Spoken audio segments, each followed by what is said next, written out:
Stardust Chapter 18. Meanwhile, Part 2.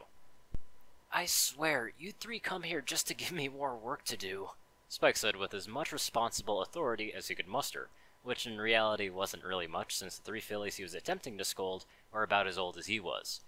We're sorry, Spike! Scootaloo, Sweetie Belle, and Apple Bloom apologized in unison. Only Apple Bloom had the self-consciousness to look guilty at the mess that was now scattered around the library. She was also the only one who offered to even help clean up. Do you need any help? No, girls, I think I could handle it myself. It's past your bedtimes anyway. You three should head home, Spike said with a sigh, having no wish to repeat the Cutie Mark Crusaders Librarians incident.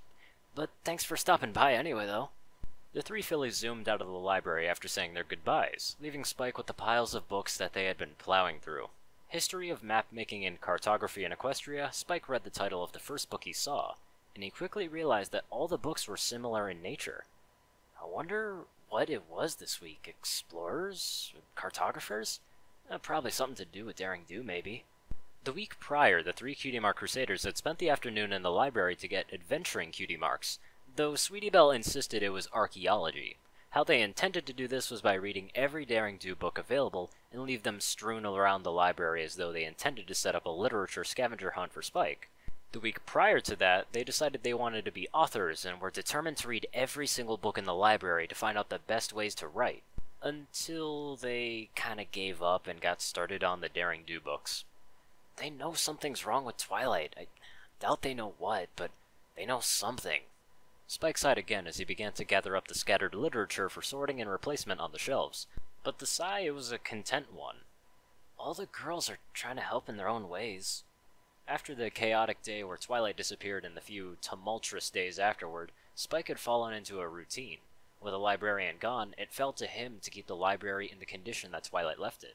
One day turned into two turned into 3 days turned into a week, and still no sign of Twilight, but Spike, he kept things going as well as he could. After the first week, the other elements began to visit the library on a regular basis. Rainbow Dash would spend an entire afternoon sprawled out somewhere while giving a running commentary on the adventures of Daring Do, and Spike would often sit and listen when work permitted a break. Fluttershy visited almost daily to check on Owlicious to have a cup of tea with Spike. Applejack and Pinky would also visit to drop off baked goods and snacks for him, as well as chat about their respective business. And Rarity, well, his sweet Rarity has insisted on taking him out on one of the weekend days to try out a new series of clothing she was developing. Spike felt rather guilty that he didn't pay more attention to all that fashion and tailoring terms and trends that she talked about, but it was kinda hard to concentrate on anything but basking in her presence.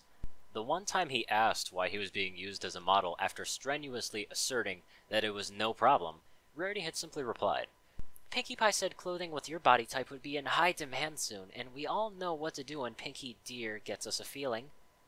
They think I'll be lonely without Twilight, Spike thought absently as he stacked the books and began to lunge them over the shelves. They're right. I don't know if I've ever been away from Twilight for so long. The girls are amazing for going out of their way to visit and spend time with me, but Twilight doesn't have any pony wherever she is. I just hope that she's alright.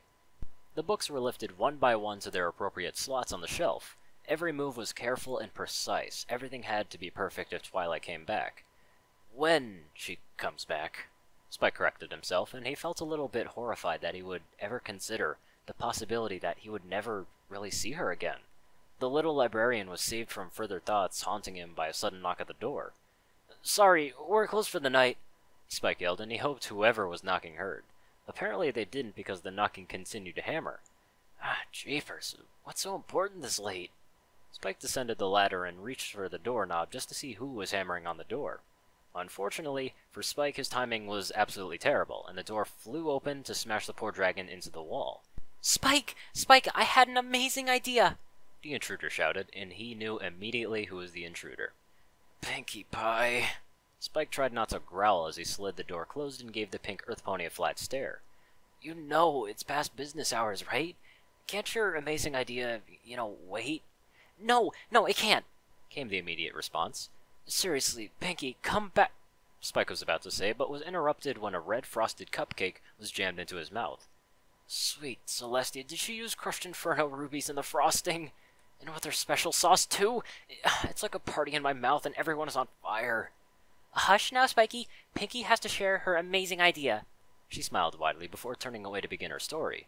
So, okay, I was thinking about Twilight and how lonely she might be. After all, we're her friends, and we're not really with her. Not to assume that Twilight can't make friends wherever she is. That'd be silly. Maybe lonely is the wrong word. Homesick? That sounds about right. Okay, so I thought that it maybe would be nice of us to let Twilight know that we haven't forgot about her. Spike tried to follow Pinkie Pie's rambling, but he was quite certain that he would be breathing literal fire from that cupcake that she'd given him. Being a fire-breathing dragon made him naturally resistant to heat and spicy foods, but whatever Pinkie Pie had given him felt like he had bitten off a piece of the sun. So, that got me thinking, how can we let Twilight know that we're still thinking about her? Then it hit me. A package! Ditzy was flying overhead while I was daydreaming and dumped her mailbags all over. Then I realized we could send her letters! But, well, we can't obviously use regular mail, so Ditzy's good, but I don't think she's, that good. Then I remembered that we have a super special magical dragon who can send letters directly to ponies. You want me to try and dragonfire a letter to her? Spike said as soon as he had recovered enough feeling in his mouth and tongue to speak. Well, wow, now I feel dumb for not thinking of that earlier, but you heard from Princess Luna that she isn't anywhere in Equestria, and I don't know if I can send messages further than that. That's why I sent a letter to Princess Luna asking for help. The response should be coming right about... Burp. Now. A letter conjured itself from the dragon flame Spike emitted, and it fell to the floor in front of him. He picked it up cautiously but stopped when he read the seal.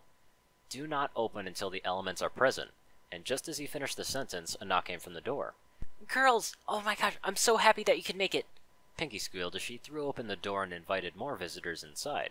Applejack, Rarity, Fluttershy, and Rainbow Dash all walked in with the already written letters in tow. Huh.